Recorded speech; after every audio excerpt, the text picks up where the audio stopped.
اعوذ باللہ من الشیطان الرجیم بسم اللہ الرحمن الرحیم. عزیزان مان، آج جولائی 1974 کی 7 تاریخ ہے اور درس قرآن کریم کا آغاز سورہ یوسف کی آیت 66 سے ہو رہا ہے. 12/66. جیسا کہ آپ کو اب معلوم ہے، اس سورہ میں حضرت یوسف علیہ السلام کی داستان جلیلہ مسلسل چلی آ رہی ہے. بات یہاں تک پہنچ چکی تھی کہ حضرت یوسف علیہ السلام کے بھائی غلہ لینے کے لیے آئے، غلہ لے کے چلے گئے. آپ نے ان کی پونجی بھی ان کی بوریوں میں بند کر دی. گھر گئے، اس میں سے وہ غلہ بھی ملا اور ساتھ ہی پونجی بھی واپس ملی. حضرت یوسف علیہ السلام نے ان سے یہ کہہ دیا تھا کہ اگلی دفعہ آنا تو اپنے اس بھائی کو بھی ساتھ لانا جسے تم چھوڑ آئے ہوئے.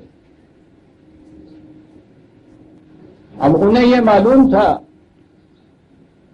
کہ پہلے ہی حضرت یوسف علیہ السلام کی جدائی میں باپ کی کیا حالت ہو رہی ہے، اور پھر باپ کو یہ بھی معلوم تھا کہ ان بھائیوں نے ہی یہ سب کچھ ان کے ساتھ کیا تھا.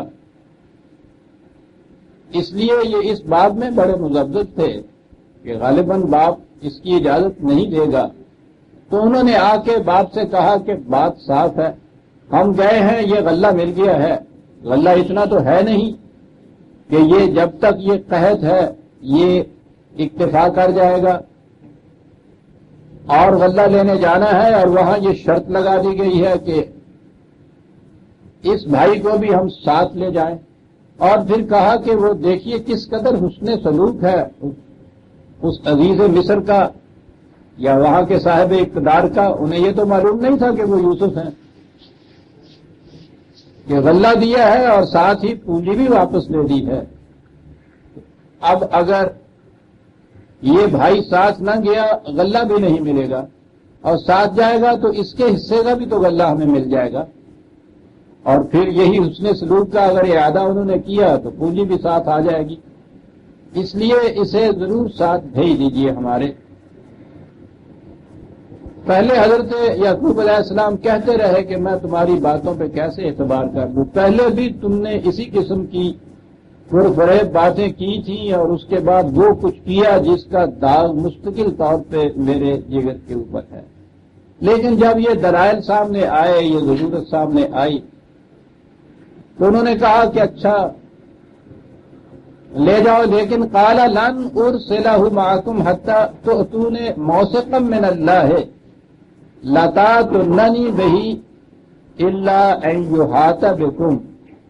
تو اسی صورت میں میں اب اجازت دیتا ہوں کہ تم پھر خدا کو درمیان میں لا کر اس بات کا پکا عہد کرو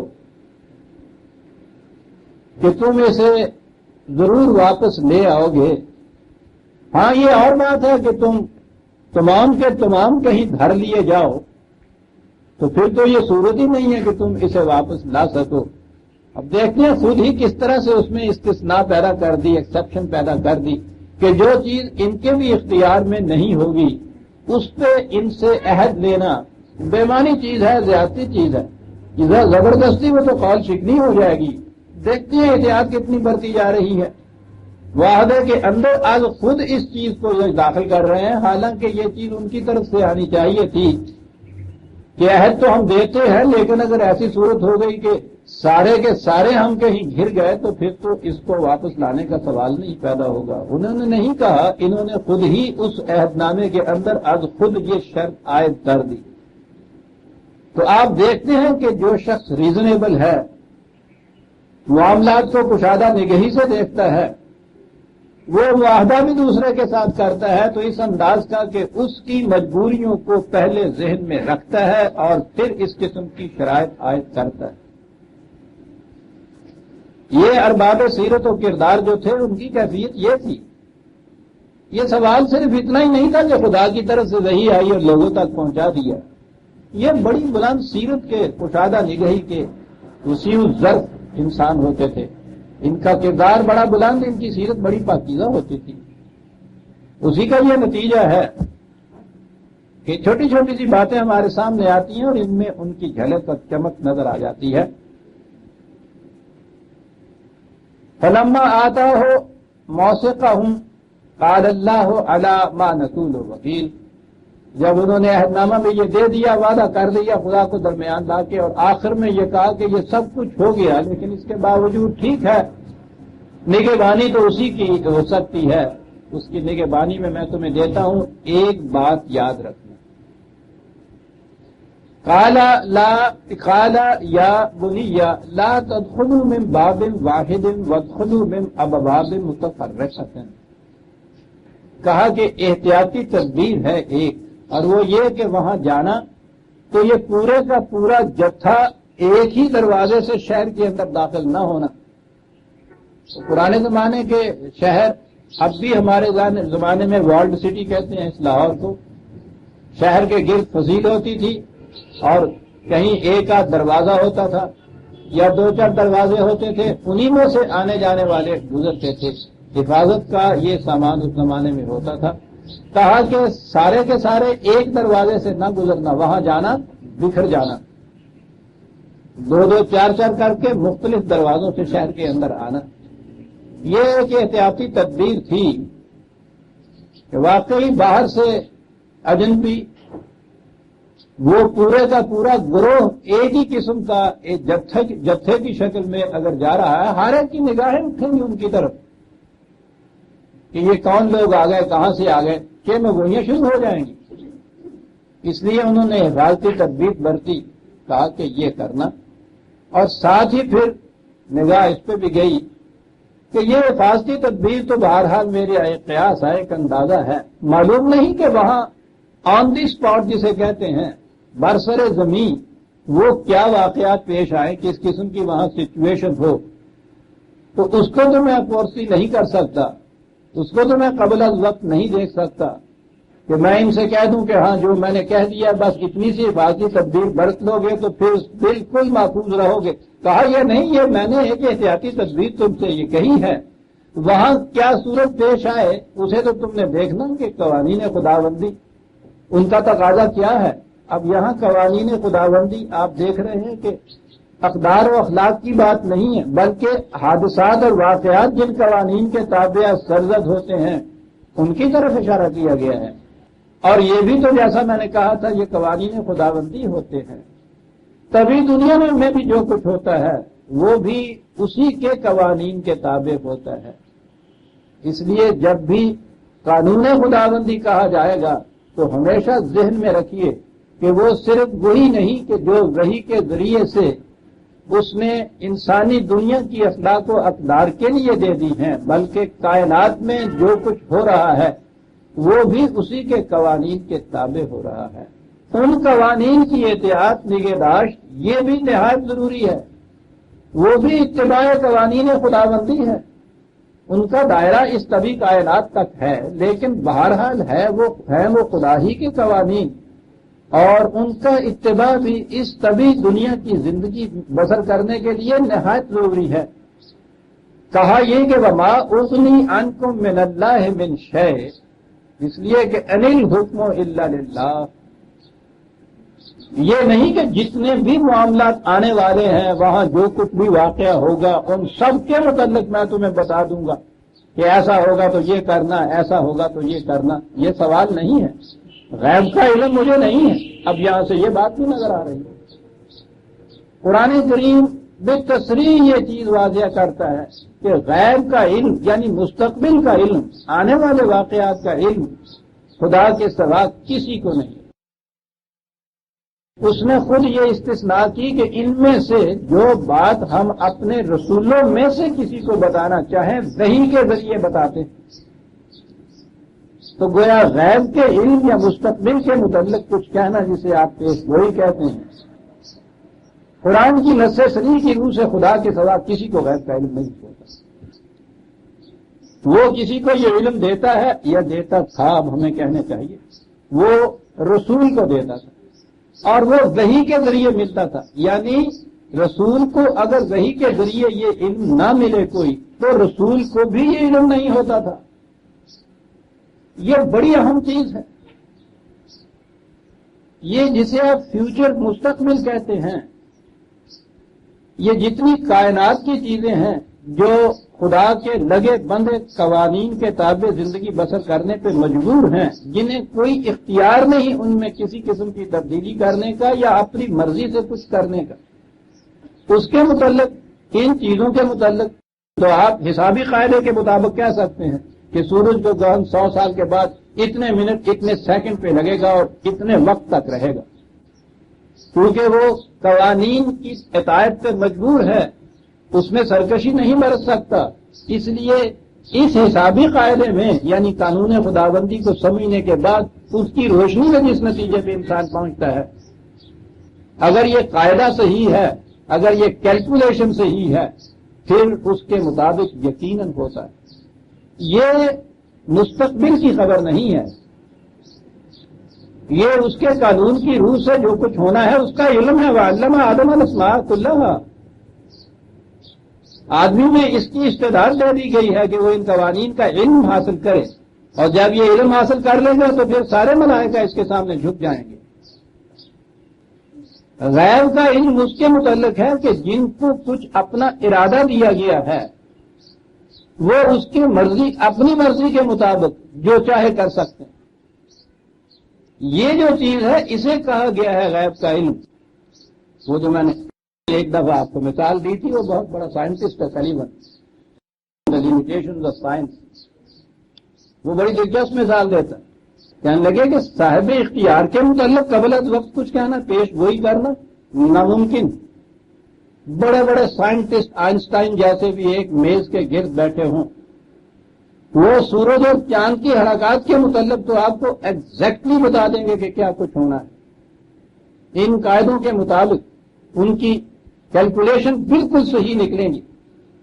لیکن اگر میز پہ آ کر کوئی مکھی بیٹھ جائے تو وہ پورے کے پورے پوری کوشش محنت کر کے بھی نہیں بتا سکیں گے کہ یہاں سے اڑ کے یہ کہاں بیٹھے.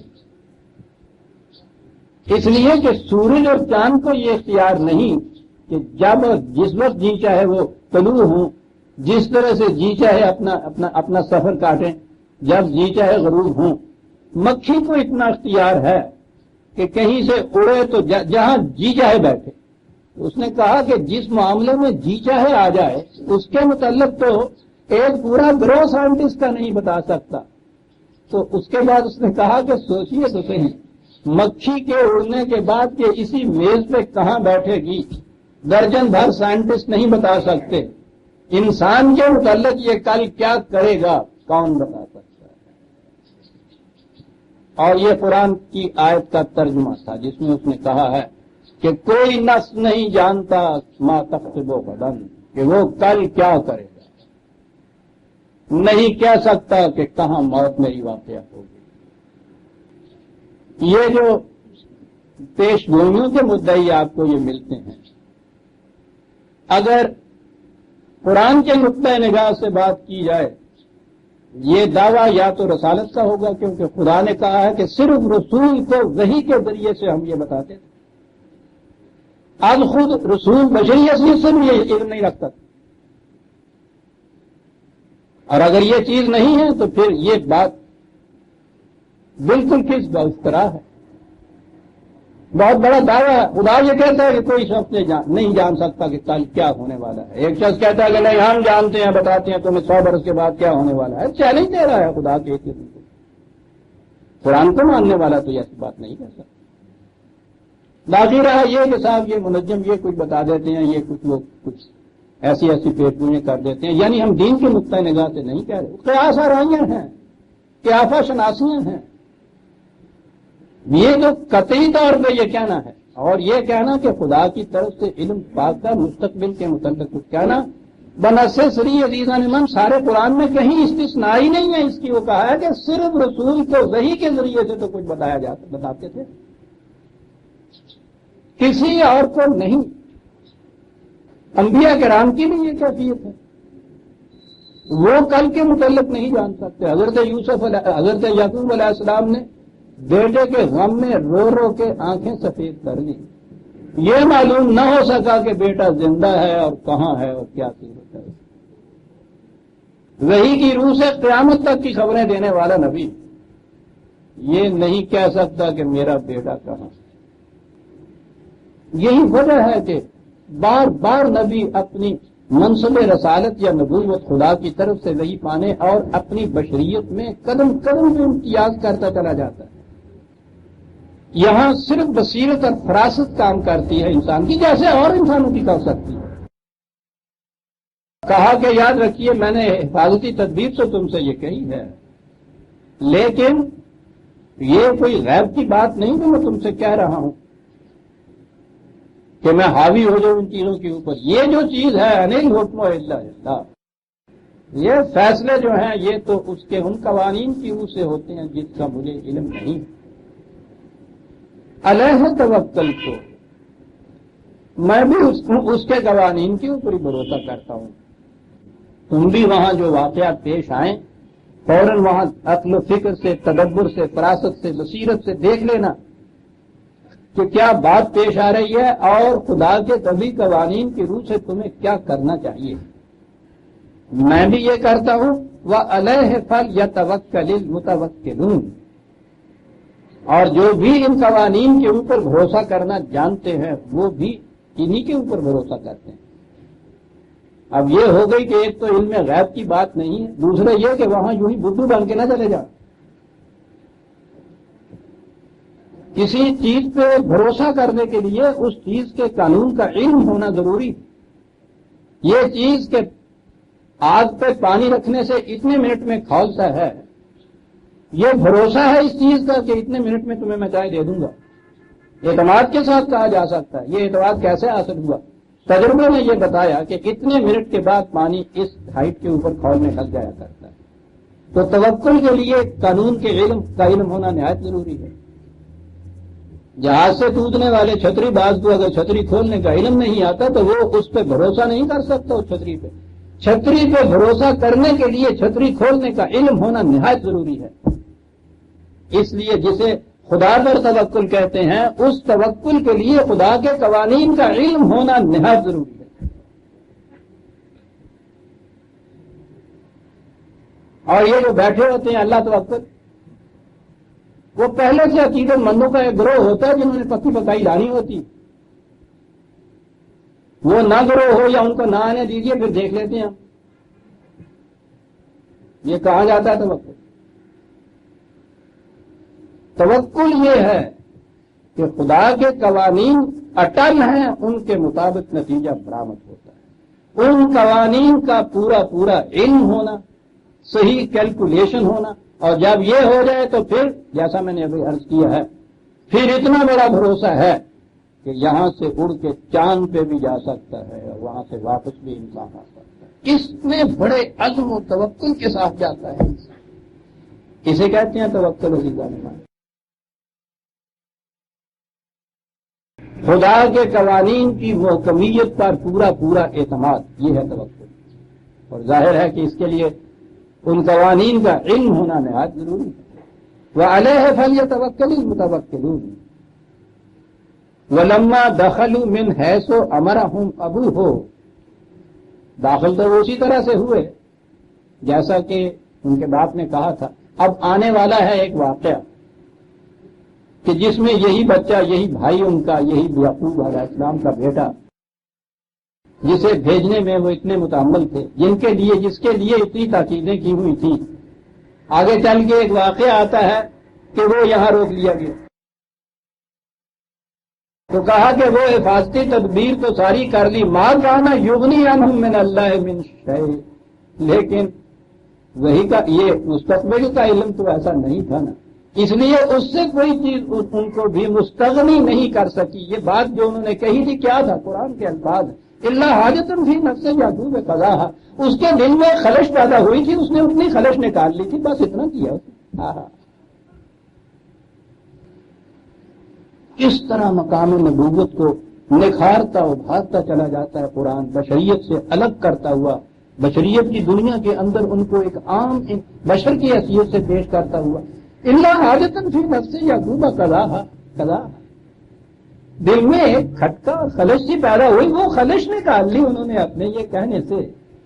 وہ جو آنے والے واقعات تھے ان کا تو ان کو علم نہیں تھا کہ قبل از وقت اس کی بھی تدبیریں بتا دیتے، اور اس طرح سے محکم طور پر ان تمام سے اپنی حفاظت کا اور بچوں کی حفاظت کا سامان کر دیتے۔ کچھ نہیں تھی، خلش پیدا ہوئی تھی، قضا وہ پوری کر لی، ٹھیک ہے۔ ما کان یغنی عنہ من اللہ من شیء، آنے والے واقعات جو تھے ان کے اوپر وہ حاوی نہیں ہو سکتا۔ یہ بھی جو خلش کے مطابق انہوں نے کہا ہے اور بڑی چیز، وَإِنَّهُ لَذُو عِلْمٍ لِمَا عَلَّمْنَاهُ، یہ جو حفاظتی تدبیر تھی، اب یہاں دیکھیے پھر ہمارے ہاں کی وہی غلطی آ جاتی ہے۔ یہاں بھی قرآن میں یہ آیا کہ ہم نے جو ان کو علم دیا تھا، جھٹ سے انہوں نے کہا کہ وہی کا علم ہے۔ میں نے پہلے بھی عرض کیا تھا کہ قرآن کے وہ مقامات جہاں کسی فعل کو، کسی کام کو خدا اپنی طرف منسوب کرتا ہے کہ ہم نے ایسا کیا، وہ مقامات بڑے غور طلب ہوتے ہیں۔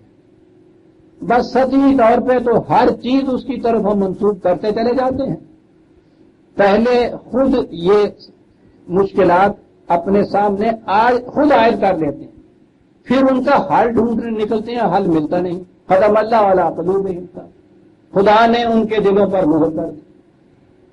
یہ تو کر لیا اپنے یہاں ترجمہ، یہ بات سمجھ لی کفار کے، سواء علیہم انذرتہم ام لم تنذرہم لا یؤمنون، بہت برابر ہے اس کے لیے ان کو تم آگاہ کرو، ان تعلیم سے ڈراؤ نہ ڈراؤ، بالکل نہیں صاحب، وہ تو مانے کہ نہیں کیوں، ختم اللہ علی قلوبہم صاحب۔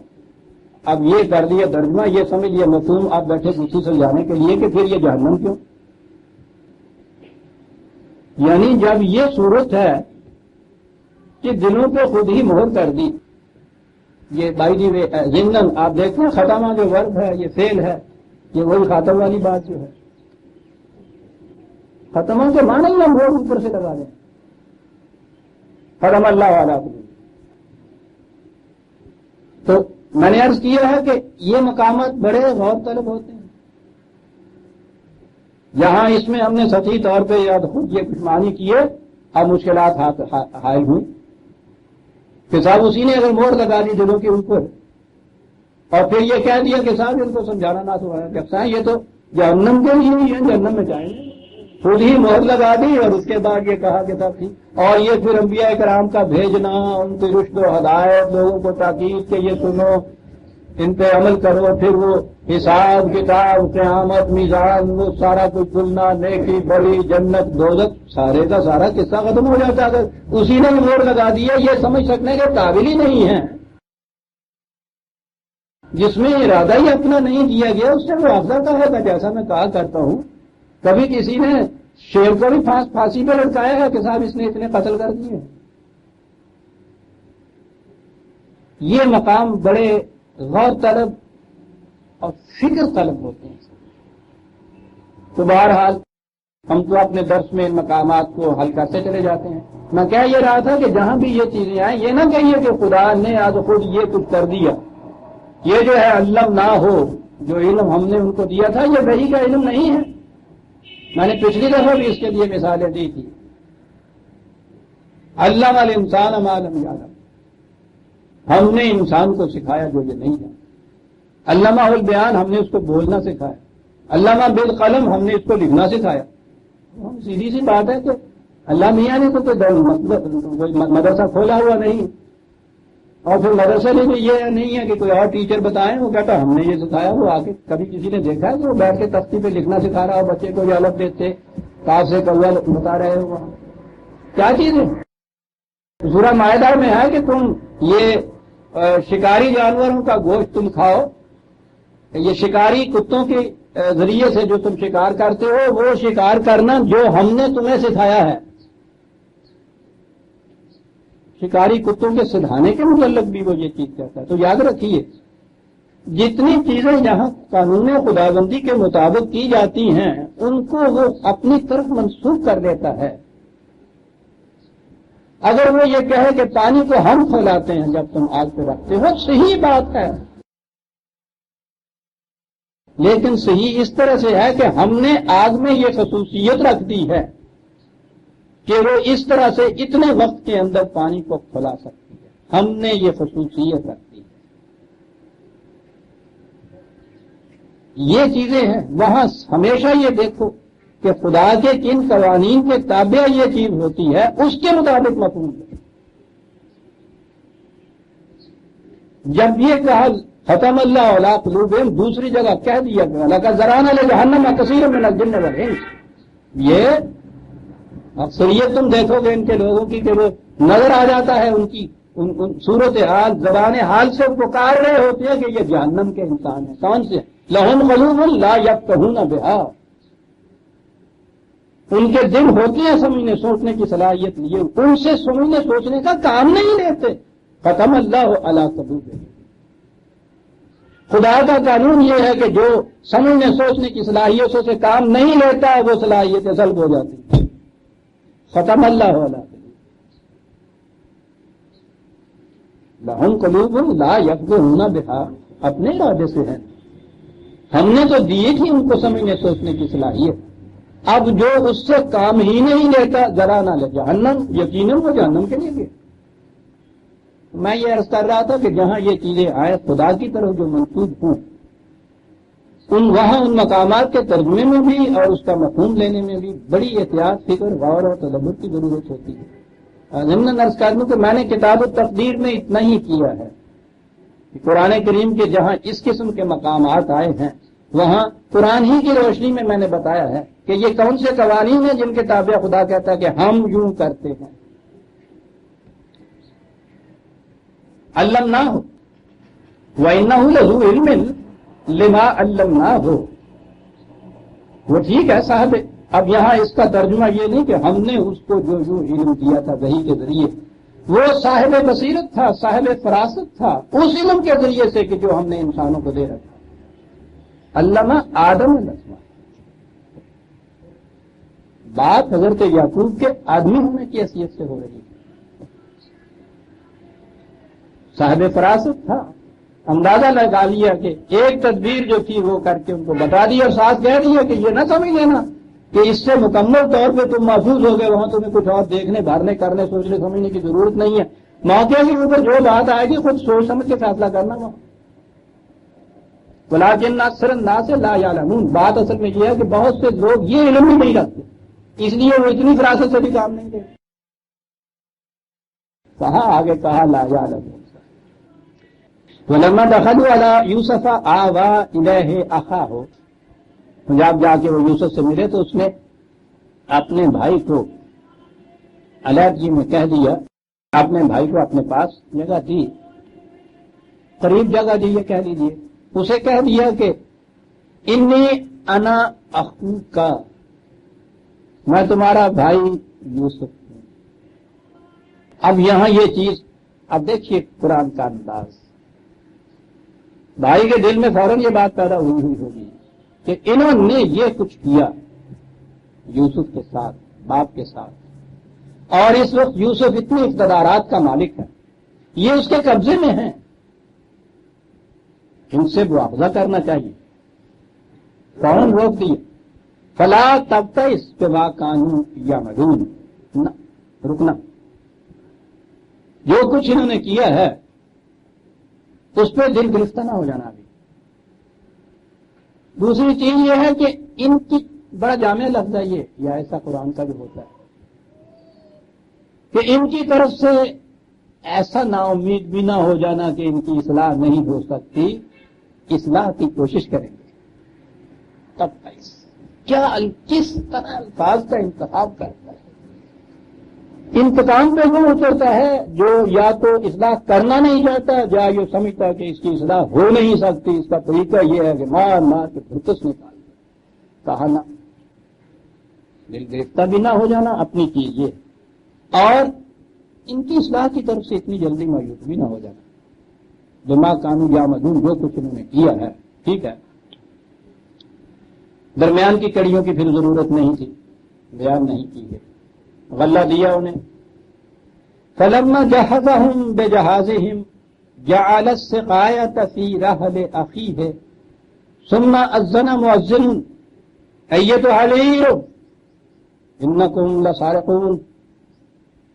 وہ جو دو چار ذرا سخت مقام آیا کرتے ہیں نا جی قرآن کریم کے سمجھنے میں، یہ ایک اور مقام آ گیا. بات یہ ہے کہ وہ ان غلہ بھر دیا گیا ان کی بوریوں میں. وہ بادشاہ کا ایک پیالہ تھا، شاہی پیالہ تو آپ سمجھتے ہیں بڑا قیمتی ہوتا ہے. وہ پیالہ حضرت یوسف کا یہ جو بھائی تھا بنیامین جس کا نام تھا، وہ اس کی بوری میں ابھی پیسے وائس استعمال کروں گا. پیسے وائس بڑی عجیب چیز ہے زبان کے اندر، بڑا لائسنس ملتا ہے اس میں. وہ قتل کر دیا گیا. جب آپ کہیں گے کہ اس نے اسے قتل کیا تو اس میں تو آپ دیکھتے ہیں کتنی بڑی کمٹمنٹ ہوتی. قتل کر دیا گیا. اور یہ جتنی ڈپلومیٹک لینگویج ہوتی ہے نا انگلیسی زبان، آپ دیکھیں گے اس میں 90% پیسے باعث ہوتے. بیان کیا گیا ہے ڈھونڈتے پھر ذمہ داری کو متعین نہ کرنے کے لیے یہ فریب ہے جو دیا جاتا ہے. لینگویج بڑی فریبناک ہوتی ہے. وہ پکڑے گئے متعین طور پہ نہیں. یہ جو چیز ہے میں نے ابھی عرض کیا ہے کہ یہ قرآن میں یہ نہیں ہے. میں نے اس لیے کہ بات واضح ہو جائے میں پہلے سے کیوں کمٹ کر دوں. میں نے بھی اس کا سہارا لے لیا، رکھ دیا گیا. قرآن میں رکھ دیا گیا نہیں، رکھ دیا. وہ کٹورا اس میں رکھ دیا گیا. بعد میں ڈھونڈیا پڑی. یہ سرکاری کارندوں نے ان کو ٹھہرایا رکنا رکنا رکنا. یہ بڑا انداز ہے. اذن مؤذن ایھا العیر انکم، اور ٹھہرو رکو بابا رکو، اور تم لوگ چور ہو کہیں گے. یعنی یہ آواز پیچھے سے آ رہی ہے. کیا محاکات ہیں قرآن کے. مقام میں نے کہا تھا بڑا سا ایکٹیو وائس ہے اس میں. فعل معروف جسے کہتے ہیں، مجہول نہیں. جعل اس نے رکھا جسے کہتے ہیں. اس نے رکھ. اب آئیے جو عام ترجمے ہمارے ہاں ہوتے ہیں اور جو مفہوم دیا جاتا ہے میں انہیں کی زبان میں یہ عرض کروں گا. اس نے رکھ دیا بنیامین کی بوری میں شاہی کٹورا. پھر کارندوں نے آواز دی کہ تم چور ہو، ٹھہر جاؤ. اور آپ حیران ہوں گے یہ سن کے کہ ہمارے ہاں 1000 برس سے یہ لیا جاتا ہے کہ حضرت یوسف علیہ السلام نے خود ہی وہ کٹورا رکھ دیا تھا بھائی کی بوری چوری سے خفیہ طور پر.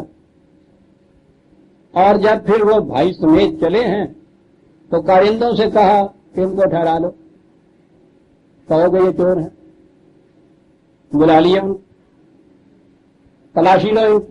آگے یہ آتا ہے کہ خود ان سے کہلوا لیا کہ چور ہو تم. چور کی کیا سزا؟ انہوں نے کہا صاحب ہمارے ہاں تو جو چوری کرتا ہے اس کو روک لیا جاتا ہے، اس سے معاوضہ کیجیے، روک لیجیے، اس کو قید کر دیجیے جو جی میں آئے، جس کی بوری میں سے وہ نکلے. کہا بالکل ٹھیک ہے. اب اس کے بعد بوریوں کی تلاشی ہوئی اور وہ نکلا بنیامین کی بوری سے، رکھا ہی اس میں تھا. تو اس کے بعد حضرت یوسف نے کہا کہ تم نے خود کہا ہے کہ جس کی بوری میں سے نکلے اس کو روک لیا جاتا ہے. تمہارا قانون شریعت یا تمہارے ملک کا قانون یہ ہے، ہم تمہارے ملک کے قانون کے مطابق اس کو روک لیتے ہیں. آگے وہ ایک آیت آتی ہے جس کو ساتھ میں لاتے ہیں، کذالک کدنا لیوسف. یہاں سے وہ لیتے ہیں. یہاں تو حضرت یوسفی کی بات تھی نا. ذرا سوچئے کہ بات کیا ہوئی جو یہ کہتے ہیں 1000 برس سے ہر تفسیر میں لکھا ہوا ملتا ہے کہ حضرت یوسف چاہتے تھے بنیامین کو روک لینا، تو ایسے تو روکنا نہیں چاہتے تھے، یہ زیادتی ہو جاتی صاحب.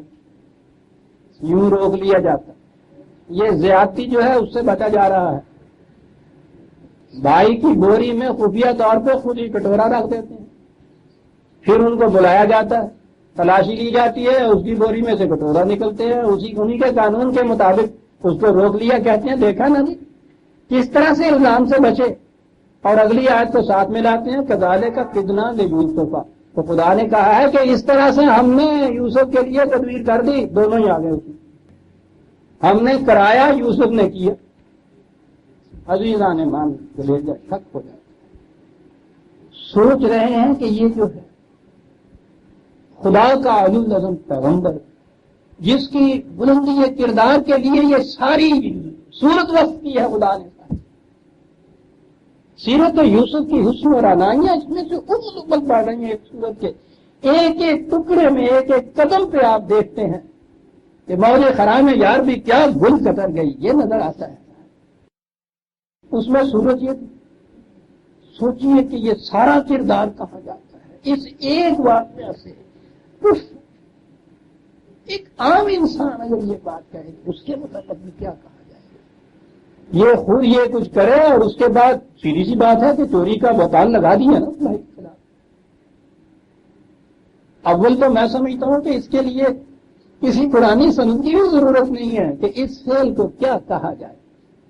ضرورت ہو تو بہرحال دیکھیے تو صحیح قرآن کیا کہتا ہے. سورہ النساء 4/112 وَمَن يَكْسِبْ خَطِيئَةً أَوْ إِثْمًا ثُمَّ يَرْمِ بِهِ بَرِيًّا، کہ جو شخص غلطی اس سے خود ہو جائے، گناہ یا جرم اس سے خود ہو جائے، اور پھر کسی بے گناہ کو اس میں وہ ملوث کرنے کی کوشش کرے، اس کے خلاف یہ بہتان لگا دے کسی بے گناہ کی، فَقَدِ احْتَمَلَ بُهْتَانًا وَإِثْمًا مُبِينًا، اس نے ایک تو خود وہ بہت بڑی تہمت جو تھی اس کو اپنے ذمہ دیا اور بڑے ہی گھناؤنے جرم کا مرتکب ہوا.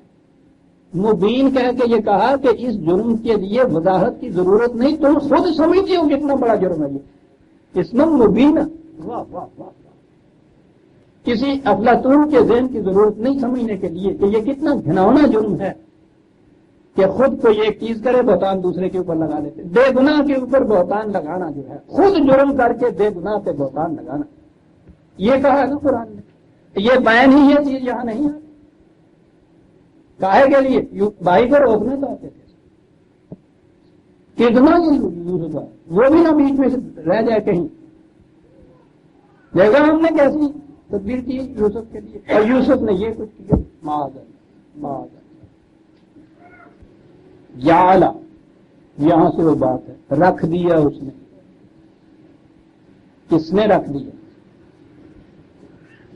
11 تھے وہ، ان میں سے کسی ایک نے رکھ دیا. سب کیسی سیدھی سی بات ہے. ذہن میں یہ بات آئی کٹورا بڑا قیمتی ہے، ان کا کریکٹر ہمارے سامنے ہے. وہ جو بھائی کو بیچنے والے کنویں میں ڈالنے والے ہیں کٹورے کی چوری کے لیے تو 1 سیکنڈ میں آمادہ ہو جائیں گے. کس طرح سے اڑایا جائے اس کو؟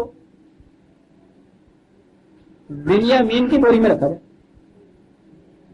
اگر یہاں تلاشی نہ ہوئی، کسی کو پتا نہیں چلا تو کٹورا گھر پہنچ جائے گا نا. پہنچ گیا وہ، ڈونڈیا پڑی، یہ دھر دیا گیا، خود بچ گیا. وہ اپنی بوری میں نہیں رکھا اس نے. ان میں سے کسی ایک کو اسپاٹ آؤٹ نہیں کیا قرآن نے کہ وہی یہ نہیں بتا رہا. ان 11 میں سے کسی ایک نے جس کے ذہن میں یہ بات آئی اس نے رکھ دی، تو تھوڑا گم ہو گیا. آئیے اس میں دیکھ قرآن سے کیا شہادت ملتی ہے اس مفہوم کے لیے. میں نے کہا ہے نا کہ قرآن پہ غور کیا جائے تو یہ مفاہیم قرآن کی روح سے سامنے آ جاتے. اس دفعہ بھی یہ چلے گئے تھے، پھر آئے تھے لینے کے لیے. یہ بھائی، میں آگے چلا جا رہا ہوں اس کی شہادت دینے کے لیے کہ یہ مفہوم کیسا متبادل ہوتا ہے. پھر جب آئے تھے، یعنی یہ تیسرا، یہ جو بھائی تھا یہ تو یہاں روک لیا گیا تھا، آگے آتی ہے یہ بات. اس کے بعد یہ گئے، پھر واپس آئے لینے کے لیے. اب وہ وقت آ گیا تھا جب حضرت یوسف نے سمجھا تھا کہ یہ جو اب اس پہ پردہ پڑا ہوا ہے اس داستان پہ، اس کو اٹھا دینا چاہیے. انہیں بتا دینا چاہیے کہ میں کون ہوں، تم کون ہو، تم نے کیا کچھ کیا تھا. بھائی کو تو یہاں روک دیا تھا. یہاں دیکھیے ایک بات، ان سے کہہ رہے ہیں آپ حضرت یوسف کہ تم آئے ہو، وہاں سے آئے ہو، اس کے بیٹے ہو، ٹھیک، کتنے بھائی ہو تم. قال هل علمتم ما فعلتم بيوسف واخيه، یہ ہے صاحب راز. یوسف کے ساتھ جو کچھ کیا تھا وہ تو بات سامنے ہے ہمارے. یہ یوسف کے بھائی کے ساتھ تو کچھ اور انہوں نے نہیں کیا. وہ کہہ رہے ہیں انہیں کہ تم وہ ہو نا، تو تمہیں تو معلوم ہے نا کہ تم نے یوسف کے ساتھ کیا کیا تھا اور اس کے بعد اس کے اس بھائی کے ساتھ کیا کیا تھا. جعلہ کا فاعل معلوم ہے صاحب کہ کس نے یہ کیا تھا. ساری داستان میں کہیں اس بھائی کا مطلب یہ نہیں آیا کہ انہوں نے اس کے ساتھ اس کے سوا کچھ اور بھی کیا ہو. حل علم تم، کوئی اور جانے نہ جانے، تم تو جانتے ہو نا. ما فعلتم یوسف، یوسف کے ساتھ تم نے کیا کیا تو بھی تم جانتے. باپ سے جا کے کہہ دیا تھا تو بھیڑیا کھا گیا، جانتے ہو. وہ اخی ہے، اور اس کے اس بھائی کے ساتھ کیا کیا تھا جانتے ہو نا تم. بات صاف ہے بے وجیبہ رہنا، کہیں اور تلاش کرنے کی ضرورت ہی نہیں. اور پھر وہ دوست مفہوم لینے سے آپ دیکھتے ہیں کہ کس قدر گھناؤنا تصورات ہے. معاذ اللہ معاذ اللہ، عام شریف انسان کا آپ یہ کہیں گے کہ 7,000 برس سے یہ کچھ کہے چلے جا رہے ہیں، کسی کے ذہن میں یہ بات نہیں آ رہی ہے. آ کیوں نہیں رہی؟ دانستہ کیا جا رہا ہے یہ کہنے کے لیے کہ سچ بولنا اسلام میں دین کے قرآن کی روح سے بہت بڑی عظمت کی چیز ہے. لیکن زندگی کی بعض ضروریات ایسی ہوتی ہیں جس میں جھوٹ بولنا واجب ہو جاتا ہے، اور سمجھ لاتے ہیں اپنی اس قسم کی فریب دہیوں کو معاذ اللہ اس کے لیے سند جواز مہیا کرنے کے لیے نہ خدا کے پیغمبر کو بخشا نہ خود خدا کو بخشا. بیان کرتے ہیں یہ مفہوم اس قسم کی پھر وضعی روایتوں کو صحیح قرار دینے کے لیے کہ معاذ اللہ کلیجہ شک ہو جاتا ہے من بیان کرتے ہوئے، لیکن نقل کفر میں بات ہے. تو خود نبی اکرم صلی اللہ علیہ وسلم نے اپنے ایک مخالف میں جو تھا اس کو قتل کرانے کے لیے ایک سازش کی. اپنے 2 صحابیوں کو تیار کیا جو اس کے دوست تھے. رات کو بھیجا کہ جاؤ اس کو ورغلا کے گھر سے باہر نکالو، بہلا پھسلا کے جنگل میں لے جاؤ، باتیں بنا کے دوست کی حیثیت سے جاؤ وہاں قتل کرو. اور اس میں یہ ہے اس روایت میں کہ انہوں نے کہا کہ یا رسول اللہ وہاں اگر ہمیں کسی قسم کے جھوٹ بولنا پڑے، کچھ مکر و فریب کرنا پڑے، آپ نے کہا اجازت ہے. جب کہا گیا کہ یہ تمہارے ہاں کی یہ حدیث یہ روایت ہے، ان کے انکار پہ کہتے ہو کہ کافر ہو جاتا ہے انسان. کیا کہتے ہیں یہ کیا کہتے ہیں؟ حضرت یوسف نے نہیں کیا تھا اور خدا نے کرایا تھا. اور اگلی بات یہ کہ آپ نے بھی یہ جو کہا ہوگا خدا ہی کے حکم کے مطابق کہا ہوگا. حضور آپ نہیں کہہ سکتے، کچھ کہتے ہی نہیں تھے. یہاں بھی ایک رسول ہے، اس کا خدا، وہاں بھی رسول ہے، وہ سند. یہ ہے وہ چیز جس کی وجہ سے یہ نہیں ہے کہ خدا نہ کر دیتے ہیں. ہم ضرورتیں ایسی ہوتی ہیں جن کے لیے جھوٹ بولنا واجب ہو جاتا ہے. یہ نہیں کہ اجازت ہوتی ہے وہاں. یہ ایک اصطلاح ہے وجود کی. سب سے ان پر فرض ہوتا ہے جو خدا کی طرف سے لازم ہوتا ہے. فرض سے نیچے جو چیز ہے وہ واجب ہوتی ہے، اور واجب کا ترک کرنے والا مجرم ہوتا ہے. یعنی وہاں جھوٹ نہ بولنے والا مجرم قرار پا رہا ہے. اور سند ہے وہ کہ حضور نبی اکرم صلی اللہ علیہ وسلم نے وہ خود صاحب اس کو قتل کرایا تھا. کعب بن اشرف جو اس طرح سے قتل کرایا تھا، یوں صحابہ کو بھیجا تھا یہ سارا کچھ کر کے. معاذ اللہ عزیزان مان، یہ ہیں وہ روایات اور احادیث جن کے انکار سے یہ مجرم آپ کے سامنے کفر کے فتووں کا مورد بنا. اور میں پھر کہا کرتا ہوں زندگی کے آخری دنوں کے اندر اگر خدا کے رسولوں کی عظمت اور نبی اکرم صلی اللہ علیہ وسلم کی ناموس کی حفاظت کے لیے ایک کفر کا فتویٰ کیا 10,000 کفر کے فتوے لگ گئے. تو ناز ہے ان فتووں کے اوپر لا رہے خدا کے پیغمبر نبی اکرم صلی اللہ علیہ وسلم، اس کے صحابہ کے بعد ہر وہ شخص جس کے ایمان کی شہادت خدا نے دی ہے اس کی سیرت اور کردار کی حفاظت کو ہمارا دینی فریضہ ہے عزیزاں نے. اور جو سازشیں اس کے خلاف ہوئی ہیں ان سازشوں کا پردے کا چاک کرنا یہ اولی فرض ہے قرآن کے طالب علم. رکھ دیا اس نے آگے آؤں گا تو اس کی بات میں کروں گا جہاں آیا کذالے کا کتنا لے یوسف، جیسے یہ کہتے ہیں وہ کیا معنی ہے، بات تو وہاں کروں گا، یہی ایک بات کہہ دوں کہ دیکھیے ساتھ کیا پڑا ہوا ہے، یہ سارا کچھ آ کے ذرا سوچئے یوسف کا کردار اگر یہ مانے جائیں جو لیے جا رہے ہیں تو نظر آتا ہے نا کہ کیا کردار سامنے آتا ہے۔ یہ تو قرآن والا خدا ایک خبیر و سمیع و بصیر قیامت تک دلوں میں گزرنے والے واقعات سے واقف ہے۔ یہ جتنی سازشیں ہونی تھیں اس قرآن کے خلاف اس کا اسے علم نہیں تھا، یہ علم نہیں تھا کہ اس قسم کے یہ معنی پہنائیں گے اور یوسف کی طرف ان کو منسوب کر دیں گے۔ سانس میں اسی آیت میں کہا نرفع درجات من نشاء، اس طرح سے ہم جس کا چاہتے ہیں درجات بلند کر دیتے ہیں۔ اس واقعہ کے بعد یوسف کے درجات بلند ہو رہے ہیں تو معاذ اللہ ان کے مفہوم کے اعتبار سے پھر یہ ہوا کہ جیسے یہاں کسی سے کہا جائے یہ کارا میاں وہ آ گئے جناب، ٹھیک ہے جی ایک درجہ اور بڑھا دیجیے ان کا، میرے کام کا آدمی کذالے کا نرفع ہو درجہ، وہ بہت عظیم سیرت کا کوئی مظاہرہ ہوا ہے نا، جہاں یہ کہنا پڑا کہ ہم یوں درجات کو بلند کیا کرتے ہیں، تو اگر یہ مانا جائے کہ یوں کیا کرتے ہیں کیا کہتے ہیں معاذ اللہ۔ بارہ ثم اذن مؤذن ایتها العیر انکم لصارخون، آواز دینے والے نے، انہوں نے دیکھا اس کے بعد کہ کٹورا ہے نہیں کمرے کے اندر، تو بڑی نمایاں چیز ہوگی جو فوراً ہی پتہ چل گیا یہ ابھی کہیں دور گئے نہیں تھے، ادھر آؤ۔ قالوا واقبلوا علیہم ماذا تفقدون، وہ کھڑے ہوئے رکے ان کی طرف رخ کیا اور کہا کیا کہتے ہو، کیا معاملہ ہے تمہارا، آوازیں دے رہے ہو۔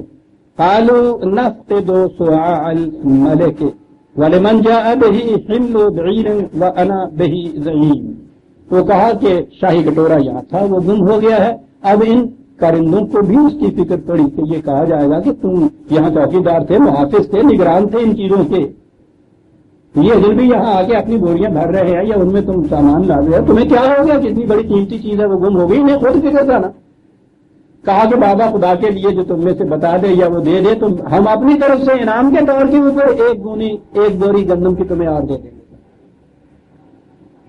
اگر انہوں نے حضرت یوسف کے ایما سے ان کے اندر یہ رکھا ہوتا تو یہ انعام وہ دینے کا وعدہ کر لیتے کہ جو ہمیں بتا دے گا یہ دے دے گا تو انعام دیتے، انہیں تو پتا تھا کس کی بوری کے اندر موجود، وہیں دھر دیتے۔ ان کی یہ کیفیت قرآن بتا رہا ہے کہ خود انہیں احساس ہوا کہ ہم بھی تو اس کے اندر دھر لیے جائیں گے کہ تمہارا فریضہ تھا حفاظت کا، وہ کہتے ہیں بابا ہم اپنی طرف سے گولی دیں گے خدا کے لیے احمد صاحب۔ اب یہاں سے ان بھائیوں کی سرشت اور سیرت سامنے آتی۔ قالوا تاللہ لقد علمتم ما جئنا لنفسد فی الارض وما كنا سارقین، انہوں نے کہا کہ خدا شاہد ہے اور خدا شاہد کے علاوہ ہم پہلی دفعہ نہیں آئے ہیں، بھائی پہلے بھی تو یہاں آئے تھے، ہمارے یہاں مہمان رہے تھے، انہی کمروں کے اندر سے ہم گئے تھے، کوئی چیز چوری ہوئی تھی ہے، تم بھی تو جانتے ہو اس کو کہ ہم چور نہیں ہیں، تمہیں بھی یہ علم ہے کہ ہم یہاں کچھ قانون شکنی کرنے کے لیے نہیں آئے، ہم تو غلہ لینے کے لیے آئے ہیں بھائی، وما كنا سارقین، اور ہم چور نہیں ہیں۔ قالوا فما جزاؤه ان كنتم كاذبین، انہوں نے کہا کہ اگر تم جھوٹے نکلے تو پھر بتاؤ تمہاری سزا کیا ہے۔ یہاں سے ایک اور چیز سامنے آتی ہے کہ باہر کے آنے والے اجنبی ہیں یہ، تو گویا اس دور میں بھی جسے فرعونیت کا دور کہتے تھے استبداد میں، وہاں بھی یہ چیز تھی کہ اجنبیوں سے پوچھا جاتا ہے کہ تم بتاؤ تمہارے ہاں کیا سزا ہوتی ہے چور کی، انہیں ان کے ملک کے قانون کے مطابق سزا دی۔ قالوا جزاؤہ من وجد فی رحلہ فہو جزاؤہ، یہ ہمارے ہاں جس کی بوری میں سے نکلے، یہ نہیں کہ ہم 10 کے 10 یا 11 12 کے 12 دھر دیے جائیں، جس کی بوری میں سے نکلے اسے دھر دیا جائے، رکھ لیا جائے۔ کذالک نجزی الظالمین، ہمارے ہاں اس طرح سے مجرموں کو سزا دی جاتی ہے۔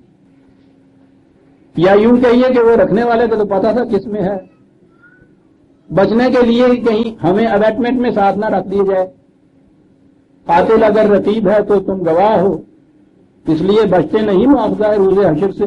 تو انہوں نے کہا کہ یہ ساتھ دھر لے کے ٹھیک ہے صاحب، کسی ایک کی بوری میں سے نکلا ہے، کیا پتا کس کی بوری میں سے نکلا، اور تم سارے کے سارے تو یہاں موجود تھے، تمہارے سامنے یہ کچھ ہوا تھا، اس لیے تمہیں بھی کیوں نہ دھر لیا جائے۔ یا شاید یہ چیز انہوں نے کہی کہ جس کی بوری میں سے نکلے ہمارے ہاں تو اسی کو پکڑا جاتا ہے، ساتھ جو دوسرے ہوتے ہیں ان کو نہیں دھر لیا جاتا۔ دونوں صورتیں ہو سکتی ہیں۔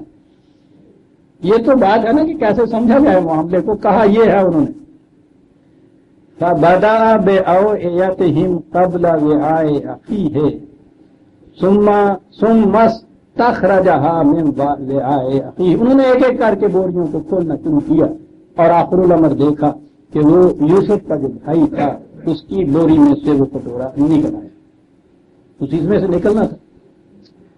یہ دیکھیے کذالک کتنا لے یوسف ما کان لیاخذ اخاہ فی دین الملک۔ یہاں قرآن یہ بات کہتا ہے کہ اس ملک کے قانون کی روح سے یوسف ان اجنبیوں میں سے کسی کو بھی خواہ اس کا وہ اپنا بھائی کیوں نہ ہو اپنے پاس روک کے نہیں رکھ سکتا۔ یعنی اب یہ دیکھیے یہ اور سیرت کی بات کہ جو بھی وہاں مروجہ قانون ہے اس قانون کی پابندی اتنی کرنے والا ہے یہ شخص کہ چاہتا تو اپنے بھائی کو اپنے پاس روک کے رکھ لیتا۔ وہ تو قرآن کہتا ہے کہ اتنا بڑا صاحب اقتدار یہ شخص تھا، یہ حضرت یوسف علیہ السلام، سارے ملک میں ان کا حکم چلتا تھا، بات ہی کچھ نہیں تھی، لیکن کہا کہ نہیں، قانون کی بڑی سختی سے پابندی کرنے والا تھا یہ شخص۔ بادشاہ کے قانون کی روح سے یہ اسے روک نہیں سکتا۔ ایک بات ایسی ہو گئی کہ جو یہ چاہتا تھا وہ بھی ہو گیا، بادشاہ کے قانون کی شکنی بھی نہ ہوئی اور کسی قسم کی ناواجب بات بھی نہ اس کو کرنی پڑی۔ یوں بعض تدبیریں ہو جاتی ہیں خود بخود کا۔ یہاں لفظ ہے دین الملک، دین کے معنی واضح ہو جاتے، بادشاہ کے قانون کی روح سے دین کہتے ہیں قانون کی روح۔ یہ تو پھر مذہب ہوتا ہے جو واز ہوتا ہے، دین واز نہیں ہوتا، دین قانون ہوتا ہے۔ اور قانون اور واز میں فرق یہ ہوتا ہے کہ واز میں بھی وہی بات کی جاتی ہے، اس میں پینلٹی کلاز نہیں ہوتی۔ اگر یہ کچوری کرو گے وہ زیادہ سے زیادہ یہی کہتے ہیں کہ خدا کی لعنت تم پہ ہو، اس کے عذاب میں پکڑے جاؤ گے، یہاں کی بات نہیں ہے۔ یہی لفظ جب قانون میں آتا ہے تو ہوتا ہے کہ چوری کرو گے تو 6 مہینے کی سزا ملے گی۔ یہ جو ہے نا آخری کلاز یہاں آ کر واز دین بنتا ہے، اور دین میں جب یہ صورت نہ ہو، اور یہ صورت تو اپنی آزاد مملکت میں ہی ہو سکتی۔ وہاں انڈیا میں جب ہم تھے، ہندوستان میں تھے، یا اب بھی جو وہاں کے مسلمان ہیں، یہ جتنی چیزیں آپ کی تعزیرات پاکستان میں قانون کی حیثیت لیے ہوئے ہیں وہاں بھی یہ چیزیں موجود تھیں، وہاں واز کی حیثیت لیے ہوئے بیشتر چیزیں جتنی آپ کہتے ہیں۔ آج بھی وہاں ملا اسی واز کرتا ہے، اور یہاں بھی چونکہ ابھی وہ قرآن کے نظام کو نائز نہیں ہے، آپ بھی واز ہی کرتے ہیں وہ، اور یہ آپ دیکھ رہے ہیں کہ واز کا اثر کیا ہوتا ہے۔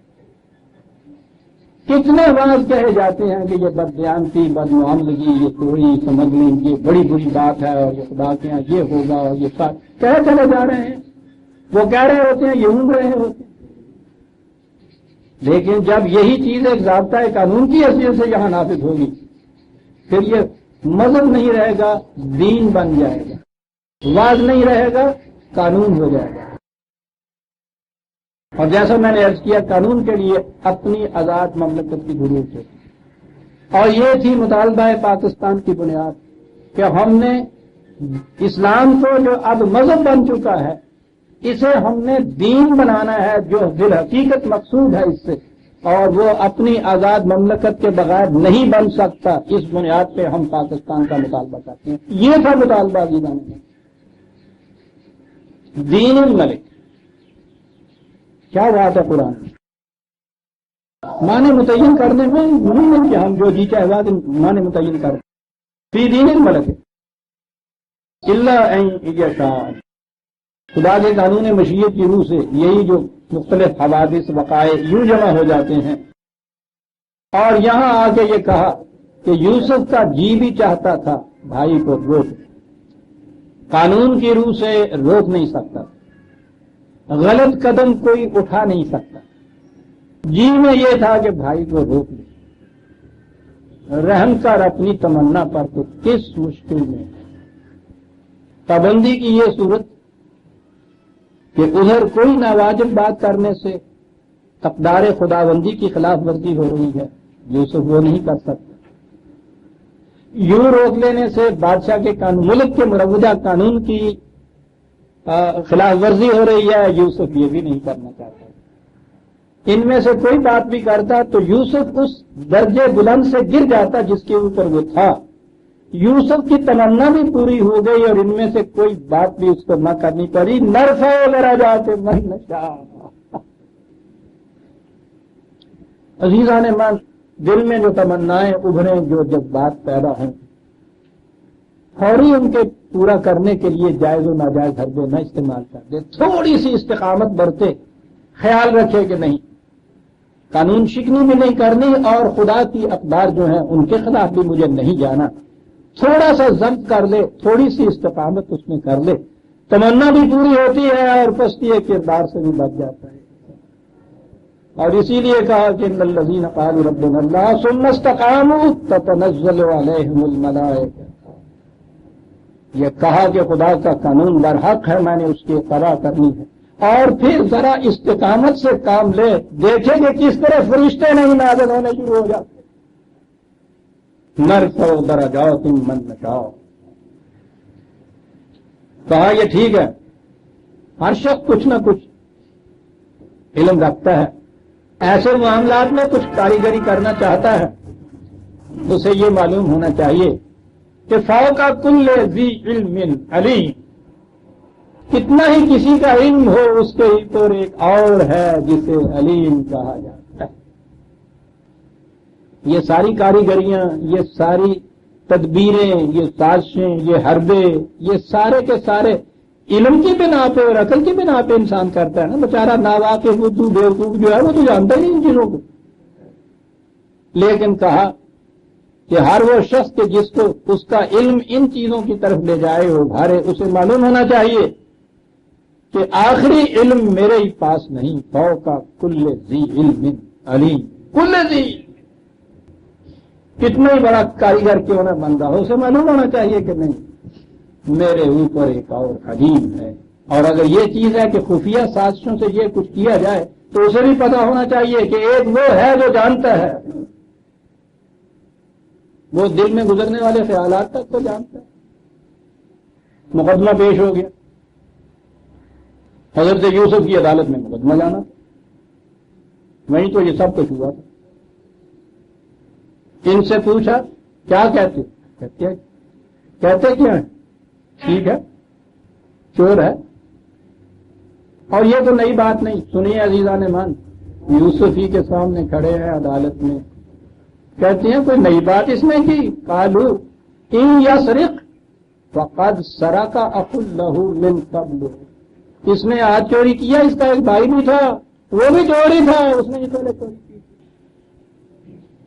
اب آ گئی مشکل ہمارے مفسرین کے لیے، یعنی بات یوسف کے بھائی کہہ رہے ہیں کہ یوسف نے بھی کی، اور یہ ہمارے مفسرین ثبوت بہم پہنچا رہے ہیں ان کے بھائیوں کے اس الزام کا کہ اس نے چوری کی نہیں۔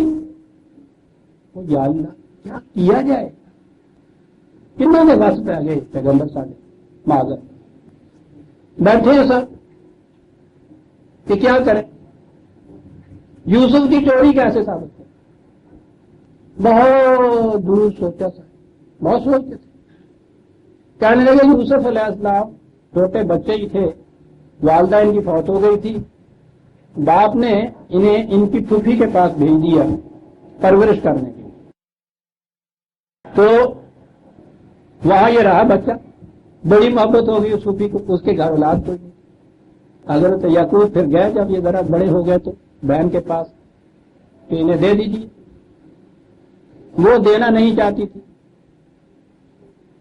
اب وہ یہ سوچے کہ کیسے رکھیں، بھائی کے جذبات کا بھی خیال زبردستی رکھ نہیں سکتی، تو اس نے اپنا ایک کڑا یا کنگن تھا سونے کا، اسے یوسف کے کپڑے وپڑے باندھے لپیٹے تو اس کے اندر وہ کڑا رکھ دیا. ساری یہاں کی کہانی وہاں چلی آ رہی ہے اور بھیج دیا آپ کے ساتھ. رونے تو ہم نے ہم سے آئی کی کر دی. جب لے کے چلے تو اس کے وہیں تک تھے تو ان کیا برا ٹھہر جاؤ یہ میرا کڑا گم ہو گیا ہے. وہ کہنے لگے کڑا گم ہو گیا تو اس سے کیا واسطہ؟ کہنے لگے تمہیں پتا نہیں یہ تو روز چیزیں چرایا کرتا. ضرور ایسا نہیں چرایا.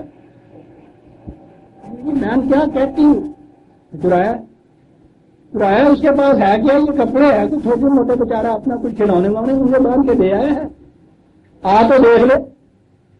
اور جب وہ کھولا اس کے اندر سے کڑا نہیں. قانون یہ تھا کہ چور جو ہے اس کو رکھ لیا جاتا ہے. اس طرح سے کچھ نہیں یوسف کو رکھ لیے. اور یہ وہاں کہہ رہے ہیں کہ صاحب یہ بھائی اس کا یہ کیا ہے؟ یہ اس کا ایک اور بھائی تھا. وہ تو بچپن سے چور تھا, ساری عمر کا چور. پھوپھی دے کرو کڑا چڑھا لے. یہ ہمارے مفسرین صاحب اس کے لیے یہ پیش کرتے ہیں. سوچتے نہیں کہ کہنے والے کون ہیں. یعنی یوسف کے جو بھائی کھڑے ہیں وہ ٹھیک ہے, ہر ملزم کا وہ مجرم ہی ہو اس کو ایک وکیل تو مل جاتا ہے نا. تو اس کا کام ہی یہ ہوتا ہے, اسے پتا ہوتا ہے کہ اس نے یہ جرم کیا ہے. کام اس کا یہ ہے کہ کسی طرح سے کوئی نکات پیدا کرے, مجرم ہے وہ بے گناہ ثابت ہو جاتا ہے. اب یہ کھڑے ہیں وہاں چرایا ہوا جو سب کچھ ہے, یہ وہاں کہہ رہے ہیں یہ بات. اب ان کو وکیل چاہیے, یہ ہمارے مفسر وکیل مل رہے ہیں, وہ ثابت کر رہے ہیں کہ ہاں صاحب ٹھیک ہے یہ بات تھی. یہ تو شروع سے ہی چور تھے.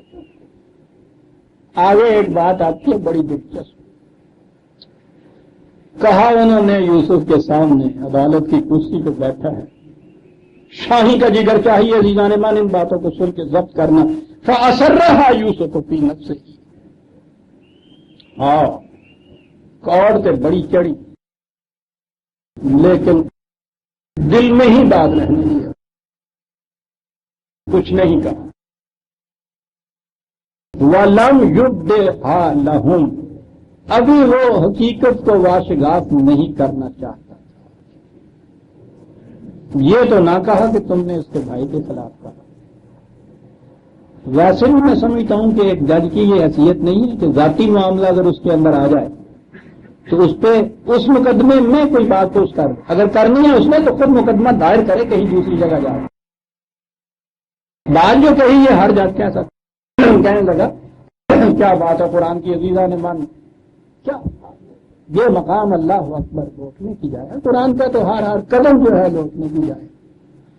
کہا کہ اچھا تم یہ بتا رہے ہو کہ یہ چور اور کوئی انوکھی بات نہیں ہے, یہ اس کا بھائی, اس کے متعلق کہہ رہے ہو کہ یہ بھی چوریاں کیا ہی کرتا تھا. کہنے لگے کہ عزیزان من میں ایک بات تم سے کہنا چاہتا ہوں کہ تم نے یہ کچھ جو کہا ہے تمہیں معلوم ہے کہ یہ کیا کہہ دیا تم نے؟ قالا انتم شر مکانا. تم نے یہ تو کہہ دیا کہ یہ خاندانی ہمارا اس قسم کا ہے, تو تم بھی تو اسی خاندان کے افراد. کہا سوچو ذرا, تم نے ان کو تو ملزم قرار دے دیا, اس سے اپنے متعلق تم نے کیا امپریشن کریٹ کیا. تم اجنبی ہو, ہم تمہارے خاندان کے متعلق کچھ نہیں جانتے. لیکن یہ جو تم کہتے ہو یہ ایک حادثہ تھا, تم کہتے کہ نہیں صاحب ہم لوگ بڑے پاک باز ہیں, ہمارا خاندان بڑا بلند ہے, یہ سب کچھ ہے, اس سے ایک بچہ تھا ناشدنی بات ہوگی, ٹھیک ہے. ہم کہتے تم کہتے ہو کہ نہیں صاحب یہ بات نہیں ہے, یہ کس کا بھائی ہوگی, یہ کچھ کیا کرتا تھا تو نظر آیا. یعنی یہ بات انتم شرح مکانن. کہا کہ تم نے یہ کہہ کے پتہ ہے خود اپنے متعلق کیا امپریشن کریٹ کیا, اور وہ یہ کہ تمہارا تو سارا خاندان ہی ایسا نظر آتا ہے. اور اس کے بعد کہا کہ یہ دیکھیے میں کوئی الزام تم کو نہیں دیتا, جو بات تم نے کہی تھی اس سے یہ نتیجہ اخذ ہوتا ہے. واللہ عالم بما تصفون. جو باتیں تم کرتے ہو ان کی حقیقت تو وہ جانتا ہے, لیکن نظر بظاہر اس سے امپریشن یہی کریٹ ہوتا ہے کہ تمہارا خاندان کوئی اچھا خاندان نہیں. تمہارے بیانات کے مطابق واقعات جو صحیح ہیں ان کو خدا ہی جانتا ہے. جج کو کوئی مارک بھی پاس کرنے چاہیے تو اس انداز سے کرنے چاہیے کہ سرکمسٹانشل ایویڈنس سے کچھ یہ استنباط ہوتا ہے کہ ایسی بات ہے. میں یقینی طور پہ نہیں تمہیں ملزم قرار دیتا. واللہ عالم بما تصفون. جو تم کہتے ہو اس کا صحیح علم تو اس کو ہی ہے, لیکن تاثرات اس سے یہی تم دے رہے ہو کہ کوئی اچھا خاندان نہیں جس کے تم افراد ہو. فوراً بات سمجھ گیا کہ بھانپ گیا ہے، فوراً ہی اس اقدام پہ آ گیا کہ جہاں اس قسم کے لوگ جن کا کریکٹر نہیں اس پہ اترا کرتے ہیں، رحم کے جذبہ، پجامت کے جذبہ، کالو ایھا العزیز انا لہو ابن شیخا کبیرا، وہ صاحب اقتدار بادشاہ، کیا کہیں ہم اس کے متعلق، کیا کہیں ہم ان کے متعلق، اپنے متعلق بھی ہم کچھ نہیں کہنا چاہتے، تم نے سب کچھ کہہ دیا، ہمارے خاندان کے متعلق بھی تم ہم صرف یہ کہنے چاہیے کہ بڑا بوڑھا باپ ہے پیچھے اور بیٹا مر جائے گا۔ رحم کی درخواست آپ اپنے متعلق نہیں دے رہے کہ وہ تو دیکھ رہے ہیں کہ ہم نے کیا امپریشن کریٹ کر دیا اس کے سامنے، ٹبری چوروں کا بڑا بوڑھا باپ ہے بیچارہ، اس کے ساتھ اس کو بڑی محبت ہے، اس لیے ہم یہ کہیں گے کہ اسے جانے دے، یہ پتا ہے کہ یہ کچھ یہ نہیں کرے گا، فخذ احد نام کانا، اس کی جگہ ہم میں سے کسی کو باندھ دے، انا نراک من المحسنین، ہم نے دیکھا ہے کہ تم بڑے ہی حسن سلوک کرنے والے ہو، بڑے ہی محسن واقع ہوئے ہو، نیکوکار واقع ہوئے ہو، اس لیے اس بوڑھے باپ کی حالت پہ رحم کھاتے ہوئے اسے جانے دو، ہم میں سے ایک کو پکڑ لو۔ اب یہاں بھی وہی وکیلانہ حربہ ہے کہ محسنین جو ہے وہ یہ تو کرے گا ہی نہیں کہ جرم کوئی کہے کرے اور پکڑ کسی کو لے، اور اگر بات بوڑھے باپ کی حالت پہ رحم آ گیا تو اس کو چھوڑ دے گا ہی، بڑے کاریگر کا قال معاذ اللہ ان ناخذ الا من وجدنا متاعنا عنده انا اذا لظالمون، کیا کہہ رہے ہو تم، چور کوئی ہو سزا میں کسی اور کو دے دوں، خدا نہ کرتا معاذ اللہ، مجھے تو تمہاری اس سجیشن کے مقابلے میں خدا کے قانون میں پناہ لینی پڑے گی۔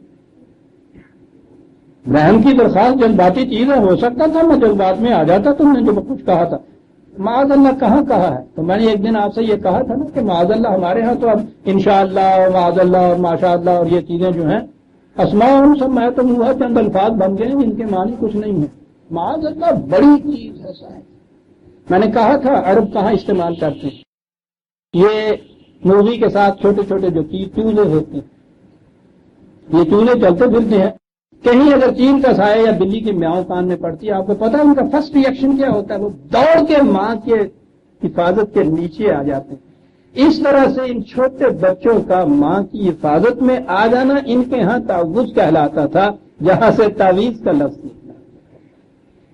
جہاں کہیں خطرہ نظر آئے تعلیم ہماری یہ ہے اعوذ باللہ من الشیطان الرجیم، میں ان جذباتی خطرات سے خدا کے قانون کی پناہ میں آنا چاہتا ہوں۔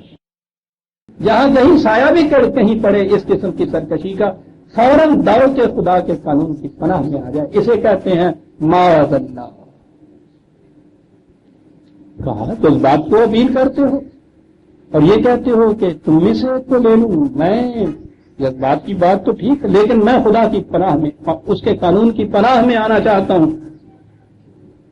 جس کی جو مجرم ہے اسی کو سزا ملے گی، ایسا نہ میں کروں گا تو ہم تو ظالم ہو جائیں گے، اور تم کہتے ہو کہ میں محسنین میں سے ہوں، محسنین ظالم کیسے ہو سکتا ہے اور ظالم محسنین میں سے نہیں ہو سکتا، یہ تو متضاد بات ہے جو تم نے خود کہہ دی۔ فلم مست منہ خلصوا نجیا، جب ادھر سے مایوس ہو گئے تو پھر بیٹھ گئے سارے اکٹھے ہو گئے کہ اب کیا کیا جائے۔ قال کبیرہم الم تعلموا ان اباکم قد اخذ علیکم موثقا من اللہ ومن قبل ما فرطتم فی یوسف، بڑا جو ان کا بھائی تھا سب سے اس نے کہا کہ کچھ ایک دو ڈانٹ بھی پلائی ہوگی ساتھ اس کے، تو اس کو معلوم ہوگا کہ ان میں سے ہی کس نے یہ کیا تھا، یہ قصہ کٹورے والا۔ ان سے کہا کہ تمہیں پتا ہے کہ باپ نے کتنی تاکید سے تم سے یہ عہد لیا تھا، اور پھر اس سے پہلے تم خود یوسف کے ساتھ کیا کر چکے ہوئے، تمہیں سب پتا ہے نا۔ فلن ابرح الارض حتى يأذن لي ابي او يحكم الله لي وهو خير الحاكمين، تم جہاں جی چاہے جاؤ، باپ کے پاس جاؤ، وہاں جاؤ صاحب، میں تو منہ دکھانے کے قابل نہیں، میں نہیں جانا، تاں کہ وہ باپ مجھے اجازت دے دے کہ آ جائے، یا خدا ہی کا کوئی حکم مجھ پہ نافذ ہو جائے، مجھے موت آ جائے یا کچھ ایسے ہو جائے، میں نہیں تمہارے ساتھ جانے کو تیار۔ بہت بڑی شرم کی بات آتی ہے، بڑا تھا نا، ارجعوا الی ابیکم فقولوا، جاؤ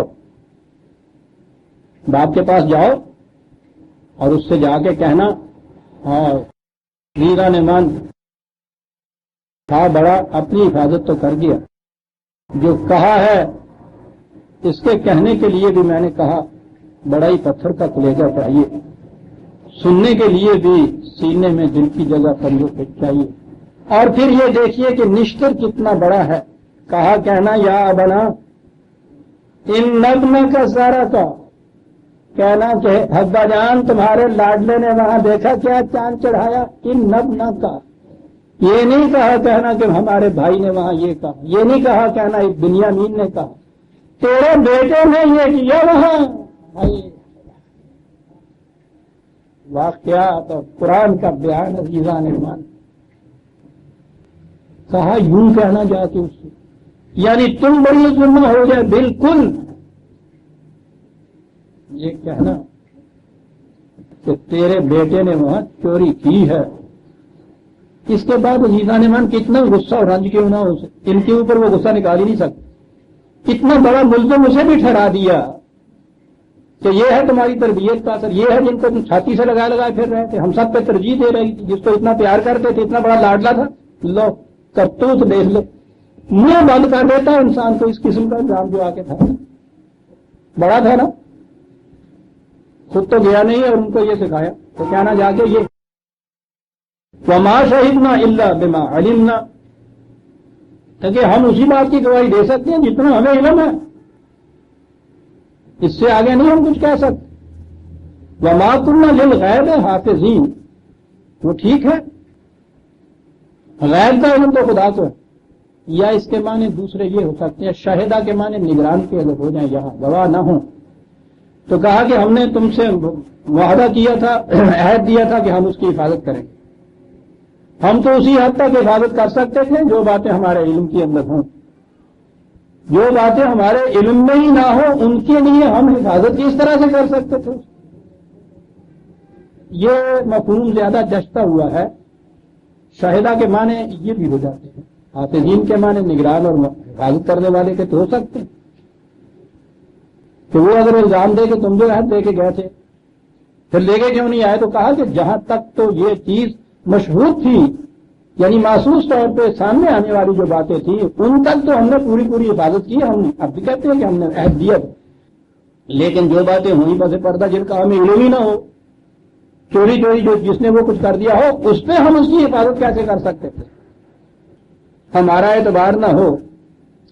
وَسَأَلِ الْقَرْيَةَ الَّتِي كُنَّا فِيهَا وَالْعِيرَ الَّتِي أَقْبَلْنَا فِيهَا إِنَّا لَصَادِقُونَ، جو ہم یہ کہہ رہے ہیں کہ اس نے چوری کی تھی اور اس لیے وہ دھر لیا گیا ہے، زیادہ آپ ہم ضروری سمجھیں تو چلیے اس بستی میں ان لوگوں سے جا کے پوچھ لیجیے گا کہ واقعہ کیا ہوا، یا یہ جو قافلہ ہم سے پہلے ابھی آیا ہے، 2 دن پہلے چل کے آ گیا تھا، ان قافلے والوں سے جا کے پوچھ لو کہ کیا یہ بات یوں ہوئی تھی یا نہیں جو ہم کہہ رہے ہیں، وَإِنَّا لَصَادِقُونَ، اور ہم جو کچھ کہہ رہے ہیں ٹھیک ہی کہہ رہے ہیں، ہم سچے ہیں اس بات میں جو تمہیں کہہ رہے ہیں۔